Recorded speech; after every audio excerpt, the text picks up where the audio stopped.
63 Sequoia Lane by Lauren A. Forey. Dwayne Stokes lay dead on the attic floor, surrounded by spilled cardboard boxes, arms stretched above his head as if he'd been dragged, a trail of blood leading from his legs to the attic stairs. Archer kicked a bagged artificial Christmas tree. "This is not what I asked for, Pratt." Pratt huddled near an antique sewing form, tapping on his tablet. I know what you asked for, but despite what the police report said... Archer chucked a mouse-chewed cabbage patch at Pratt's head. It missed and knocked over an empty DVD player box. "And I've told you, people are expecting us to mimic the original case. I'm not interested in your armchair detective theories. We open this weekend, and those slasher hacks over at Gore Grotto are already killing us in ticket pre-sales. They have zombies with lasers. Laser zombies! And what do we have? A misplaced body and faulty AR glasses." Glasses aren't faulty. "Then why do they keep flashing red?" I'm not sure what I found more amusing. The way Archer's face bloated like a steamed tomato, or how Pratt's voice kept increasing in pitch. They argued for another 10 minutes at least. When they finished, Archer looked like he had permanent sunburn and Pratt sounded like a castrated songbird. "Pratt, you're my brother, and I love you. But Jesus Christ, if you want to solve the Stadler murders, do it on your own goddamn time." Archer picked up the Jurassic Park compound playset he kicked over in order to reach the stairs. "I want the overlay matching the police report before you leave tonight. Get Stokes hanging from those support beams." He disappeared down the steps. "But the police reports are wrong," Pratt muttered. It gave him pleasure to talk back to his brother, even if said brother was already downstairs and out the door. Pratt watched from the attic window as Archer climbed into his new Ford F-250 and drove off toward the highway. Pratt's hatchback looked like a bug in comparison, parked alone in front of the old Stadler farmhouse. He turned away and started picking his way through the cluttered attic. "And the glasses aren't faulty." Just as he said that, the light in the corner of the screen turned red. He glanced around the attic but saw nothing unusual in its dark corners. He removed his AR glasses, and the red light vanished, along with Stokes' body. The attic was just an attic. "I'm going downstairs, Millie." I followed him out. I could tell Pratt was uncomfortable. Ever since he and Archer bought the Stadler house last year, I'd always felt more drawn to him. The brothers were only 18 months apart in age, but where Archer was loud and impulsive, Pratt was quiet and thoughtful. Pratt walked down through the old shell of a house, no decorations, minimal furniture, all the way to the basement, a converted cellar and the only place not open to the public. Archer and Pratt kept their offices here, along with the control panel, hard drives, and central computer terminal. Last year's augmented reality glasses, already outdated, sat in the plastic tub, while all the boxes of new models, except one, were still waiting to be unpacked. Pratt perched his own AR glasses on his head as he booted up the terminal. I stood in the kitchenette and thought about making Pratt some coffee. Coffee is my second favorite smell, even though I don't drink it. It's one of those smells that can really transform a house into a home. Once the program was running, Pratt started scanning lines of code. I didn't know what any of it meant, but I liked seeing the numbers and symbols flying across the screen. I'd listened to Pratt explain so many times how it worked, but still had trouble comprehending how all those numbers translated into images that people could interact with. Archer says I'm obsessed with the police reports. He's the one refusing to deviate from them. And Millie, we both know those reports don't detail exactly how it happened. I knew I should have demanded a 50-50 split. Then he'd have to listen to me. My version makes a better story anyway. Except you don't know what your version is, I thought. If only I could figure out exactly what my version is. He sighed and continued typing away at the keyboard. I loved watching Pratt work. His tongue would stick out the corner of his mouth like a lizard's, and sometimes he wouldn't notice and clench his teeth and bite down by accident. I've always found it cute how someone could lose himself so much in his work that he doesn't realize he's hurting himself. When the old grandfather clock upstairs, one of the few pieces of real furniture, struck 12, Pratt spun around in his chair and leaned his head back. You know, Millie, you must have seen everything. He was looking straight at me as if he could see me. Then he spun back to the computer and continued his work. Pratt started calling me Millie about 3 months ago after he and Archer bought the farmhouse. It was short for Melanie. Melanie Amelia Hecht, who was here long before the Stadlers took up residence, long before computers or electric lights or even indoor plumbing. Melanie Hecht, the very first murder at the farmhouse on 63 Sequoia Lane, rumored to still haunt her old family homestead. But those rumors didn't stop the Stadler family from buying the house in the 1990s or the Gower brothers in 2039. There. He hit the button on the keyboard and all the code disappeared. We can do a walkthrough in the morning before Archer gets in.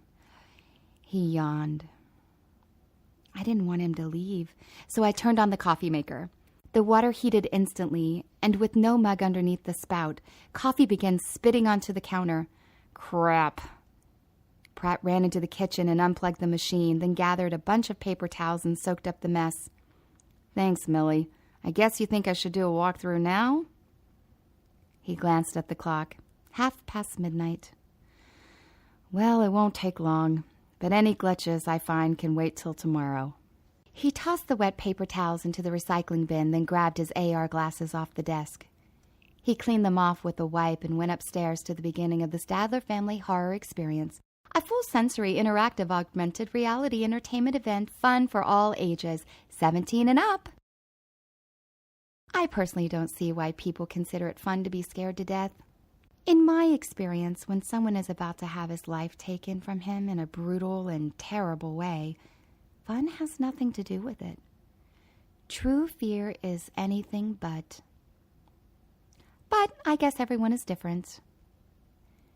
Pratt went outside onto the bare front porch. Without the overlay, the Stadler house looked as empty and abandoned as it did when the Gower boys first saw it. They'd patched some holes, cleaned the dust, and brought in an exterminator, but other than a few props, there was nothing in that old house.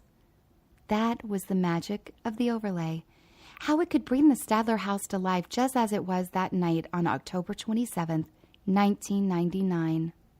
Once Pratt put on his AR glasses, adjusted the speakers, and activated the overlay, the original porch became decorated with pumpkins on a hay bale by the door, a hanging wicker wreath, and orange-red leaves scattered around a welcome mat marred by a single drop of blood. If the system could create smells, there would be a scent of damp air and a wood-burning stove. Those are nice smells, too. Pratt turned the brass handle and opened the front door, which was unlocked, same as the police had found it.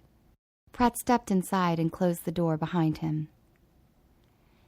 Now that the experience was running, all the interior lights were dark. Gus would have to find the switches themselves.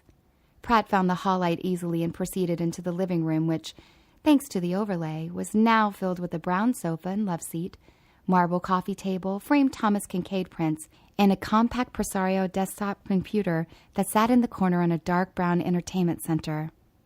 The computer didn't really work. It was only a hollow prop, but because of the overlay, when Pratt looked at it, instead of seeing a black screen, he saw icons scattered over a Windows 98 desktop background. Saved on the desktop, next to an article on how to protect your computer from Y2K, was a folder marked TIFF. Pratt stared at the icon and blinked to open it. Inside were folders marked Homework, College Apps, and AIM. He opened the AIM folder and scrolled through the list of saved conversations until he found the one dated October 26, 1999. Stokesy 81. Hey babe, can't wait to see you. Tiff Girl 84. Me too. Love you lots. Stokesy 81. Sure your parents be okay?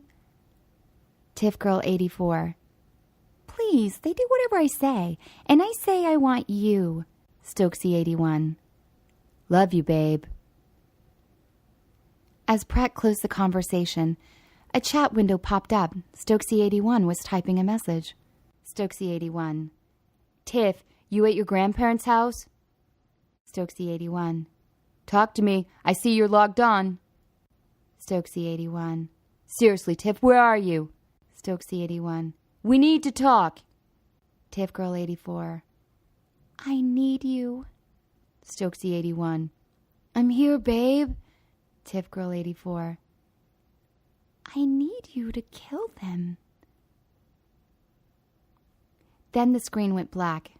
Pratt checked the overlay, but it appeared to be working correctly. Yet he hadn't programmed that conversation. He'd never even seen it before. Pratt decided Archer, for all his "we must match the police report" griping, must have added it. It did make for a nice touch, as loath as Pratt was to admit it, so he stopped worrying and continued into the kitchen. Archer, of course, hadn't added anything. That would have taken work. No, that conversation did occur. It just wasn't in the police report because it had been deleted before the police arrived. Guests could explore the rooms in any order they pleased before moving up to the next floor. But Pratt only needed to check his adjustments to the kitchen.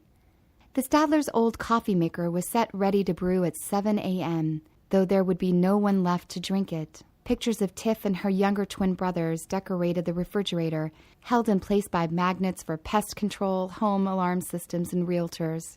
Next to the fridge sat a butcher's block with one large knife missing. Since the kitchen appeared to be in order, Pratt headed to the staircase, passing the family room on his way. The red light began to flash. The red light was a warning. It meant that something was wrong and the guests should be afraid. But it should not have been set off by the family room. What is it now? Pratt crossed the threshold as the red light continued to blink. Everything looked to be in place until he glanced at the old RCA television. The screen glowed as Channel 6 broadcasted a local news report. A female reporter in a branded Channel 6 winter coat stood in the driveway, a clear view of the Stadler house behind her. The audio played in Pratt's ear. No one can say for certain what happened here at the Stadler home, and perhaps no one ever will. All we know is that another bloody chapter has been written in the history of the Hecht farmhouse, a home locals are calling their own Amityville horror. A cameraman zoomed in on the house where figures could be seen inside. One was a man with Pratt's hair, wearing Pratt's blue jacket, bent over, staring at the television, while on the floor above, a dark, motionless figure stood in the master bedroom. It raised its finger to its lips. Pratt jumped back from the TV and the glasses fell from his face. Without the overlay, the TV went black and most of the room's furnishings disappeared. Pratt listened but heard nothing but his own heartbeat. The adrenaline made him giggle as he retrieved the glasses from the floor. Don't be an idiot, he told himself. Speaking out loud makes people feel better when they're alone, as if filling the silence with their voice can make the world whole and safe. It doesn't really do that. It was now long after midnight, and no one can think straight at that hour after working all day. Pratt probably should have gone home. Instead, he perched the glasses on his head and returned to the kitchen. The coffee maker and fridge decorations had vanished, but not the butcher's block. He retrieved the second largest knife, slid on the glasses, and went to the staircase. What do you want me to see, Millie? Why you should get out of the house, would have been my answer, but Pratt continued up the stairs. The children's rooms and attic stairs were to the right. Bloody boot prints, exactly like those in the crime scene photos, led out of the master bedroom to the left. Hello? Of course, no one answered. Despite that, Pratt continued toward the parents' bedroom. Though Steve and Louise Stadler's bodies were covered, nothing could hide the extremity of the violence. Feathers from the stabbed-down comforter stuck to the damp blood stains. Blood sprayed the headboard and the wall opposite. It was nearly impossible to walk in without stepping in blood. Across the room, Steve's work computer, a gateway, switched on by itself. A website popped up on the screen. Like the AIM conversation, this was not part of Pratt's program. He tiptoed around the bed in blood. The website listed the name of a child psychologist. Steve Stadler's Hotmail account was open in the second browser. Pratt maximized the screen and a draft email appeared. Dear Dr. Miller, my name is Steven Stadler. We met briefly at the Spring Drug Conference in Philadelphia. I am a representative for Merck. However, I'm contacting you regarding a personal matter. I am concerned about the behavior of my twin sons, aged 13. The red light flashed, and the screen went black. Reflected in the glass was an image of two young boys standing in the bedroom doorway. Pratt spun to see the backs of the boys as they ran from the room. He didn't move. Like Tiff's message downstairs, the information on Steve Stadler's computer couldn't exist. It wasn't in the police report, but it was here now. I was showing him the way, and Pratt finally realized it. "Oh my God, Millie, it was them?" he whispered. The red light switched to green, confirmation for Pratt. Then who killed the boys? Stokes? Pratt's desire for truth overwhelmed his survival instinct. For nearly a year, he'd been convinced that Stokes wasn't solely to blame, and now here was confirmation. With Millie giving him exactly what he wanted, how could he leave? He gripped the knife tightly and headed for the boys' room. Tiffany Stadler's dislike for her brothers was well documented. When the police interviewed her friends, they all said how much she complained about them. The twins read her diary, stole her things, broke her stuff. When she found her parakeet decapitated on the front lawn, she finally put a lock on her door. But despite all this, the police wondered, did she really hate them enough to coerce a troubled teenager like Dwayne Stokes to kill them? A teen who, with a fresh lust for blood, then turned on Tiff, murdering her and her parents as well? But the police didn't know how much the Stadler parents covered for their boys, the increasingly strange behavior that began to tear their family apart. No one spoke of it outside the house, not even to extended family. The sleepwalking, the insomnia, their violently fluctuating emotions, their bloodied clothes and the dead cats in the trash can. And the boys? Well, no one knew what kind of pressure they were under because they didn't tell anyone. They didn't think anyone would believe them. And they were right. Their bedroom door was cracked open. Moonlight illuminated the room. Pratt adjusted the grip on his knife and pushed in the door. Just like that night on October 27th, the boys were dead in their beds. The Airfix models hanging from the ceiling twirled lightly from an invisible breeze. The knife used on their parents lay bloody on the floor by their Hot Wheels track. A dark stain of blood and brain matter marred the walls and their posters of Kurt Schilling and Scott Rowland. Beside him, Pratt heard the hum of a computer. The boys had the family's old Apple Mac. Steve and Louise let them keep it in their bedroom because they didn't think it could access the internet. It couldn't. But somehow the boys were able to access an online chat room.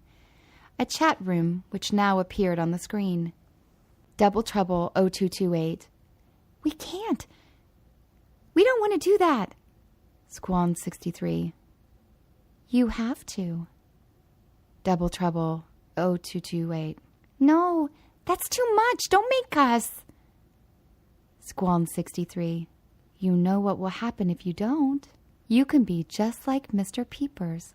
Pratt remembered the parakeet from the police report, and now he knew. The boys alone hadn't murdered their parents. Something had made them. It didn't take Pratt long to figure out what. Squall 63, Sequoia Lane, 63, 63 Sequoia Lane. But was it something in the house or the house itself? Double Trouble 0228. She wants to kill you. The message popped up in the box. Double Trouble 0228. She wants to kill you. It repeated itself. Double trouble 0228. She wants to kill you. Double trouble 0228. She wants to kill you. Double trouble 0228. She wants to kill you. Double trouble 0228. She wants to kill you. Double trouble 0228. She wants to kill you, Pratt. Pratt pulled the computer cord out of the wall. Of course that didn't do anything because the computer wasn't real. It was the overlay, but Pratt forgot. And when the message remained on the screen, he ran out of the room and shut the door. He held the knob for a few seconds, as if afraid something might come bursting out. The front door opened and closed. Pratt ducked into the nearest bedroom, Tiff's, and closed the door as footsteps echoed up the stairs. They turned toward the master bedroom, getting fainter with each step. Pratt hid himself in the closet as the footsteps ran toward Tiff's bedroom. Her door opened and shut. The bed creaked, and the room filled with quiet, restrained sobs. The sobs became darker and deeper, morphing into an angry wheeze. The bed creaked again. The door opened and shut. Someone went into the attic, then returned. Moments later, the door to the boys' room opened. A pause. 2 shots were fired. Then all was silent. When another minute passed with no sound, Pratt crept out of the closet. The lights in the bedroom were now on. The pink carpet, pink bedspread, and pink walls were toned down only by posters of NSYNC and Justin Timberlake. As Pratt passed the desk covered in AP textbooks, makeup, notebook, and jewelry, the screen on Tiff's phone, a hot pink Motorola Razr, lit up. A new picture message had been received. He flipped open the phone. Sent from an unknown number was a grainy shot of Pratt taken through the boys' bedroom doorway. Pratt was about to throw the phone across the room when I flashed the red light. I wanted him to stop and look at the picture again. I kept the red light flashing until he did. At first, it did appear to be Pratt, but then he realized the jacket was black, not blue, and the hair was cut too short. Dwayne Stokes. The phone buzzed. Another picture message. Stokes discovering the Stadler parents. It buzzed again. Stokes stumbling from the room, leaving a trail of bloody footprints. Pratt put down the phone as the voices sounded in the hallway. Oh my God, Tiff! What have you done? I had to. Please, baby. I had to. They killed my parents. Yeah? And how do I know you didn't do it? You've been freaking weird for months. Please, Dwayne. It's not me, it's the house. There's something wrong with this house. Dwayne, stop. Stop! Her voice became choked. She was choking. Dwayne Stokes was strangling her to death right outside the bedroom door, and he would leave her body in the hall, just like the crime scene photos, then go up into the attic and hang himself. The police had been right about that. Pratt listened as Tiff's body dropped to the floor and Stokes' heavy footprints carried on up to the attic. He quietly opened the bedroom door, expecting to see a body, but only a shotgun lay in the hall. Knife still in hand, he made his way toward the attic, needing to see the final act and fearing it just the same. Pratt wouldn't have been so scared if he'd remembered he was wearing his AR glasses. Granted, it's easy to forget a thing like that, but if he would have taken them off, he wouldn't have seen or heard a thing. The house would have been as quiet and empty as it normally is when viewed without an augmented reality overlay. That's what I love about technology, how it lets you reach out to people, how you can get inside its wires and its circuits and change anything you want. In the old days, it was all slamming doors and mysterious footprints, whispers in your ears and shadows in the corner of your eye. The hard part was making people believe that what they were seeing was real, being insistent enough so that they wouldn't run screaming, but wouldn't dismiss the signs as fatigue or a flicker of candle or a settling of a new house. But people believe in technology, have done ever since it first crept into their homes through telephones, radios, and television. The more they bound it with their lives, the easier it became to make them believe the impossible. After all, your computer can't lie. Your cell phone doesn't want to hurt you. Augmented reality is just a game. So why shouldn't 2 young boys murder their parents? Or a lonely computer programmer believe that the ghost of a dead farm girl might be trying to lead him to the truth of a very haunted house? Pratt went up to the attic, the red light flashing. I activated the speakers on his AR glasses and played Stokes' voice from the night 40 years ago. Please, please don't. I don't want to die. A chair fell. Pratt turned a corner and saw Stokes' feet dangling from the air, just as Archer thought they should. I waited as Pratt thought through all he had just heard and seen. He trusted me so very much. Millie, if the boys killed their parents and Tiff killed the boys and Stokes killed Tiff, then who killed Stokes? The air went very cold. The light in the attic dimmed, and for the first time, I spoke loud enough so Pratt could hear me. I'm not Millie. It never gets old playing with people, but it's hard with no one living here full-time anymore.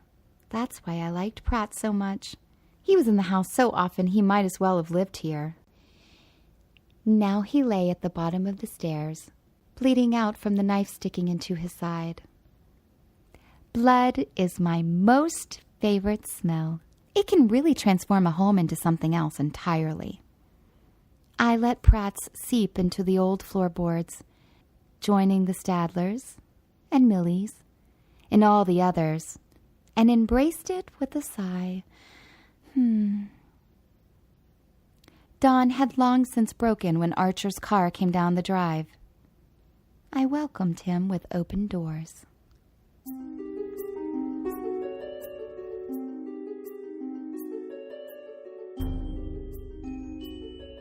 That was 63 Sequoia Lane, written by Lauren A. Forey and read by Amy Weaver. Amy actually has a short story that she's written, which is up on the website now. You can go there and read it for free. We hope you like what we've been doing here with the Brick Moon Fiction podcast. We're going to be delivering new releases every Tuesday for the foreseeable future. So if you like what you hear, please head over to iTunes, write us a review, and share the content. Thanks for listening.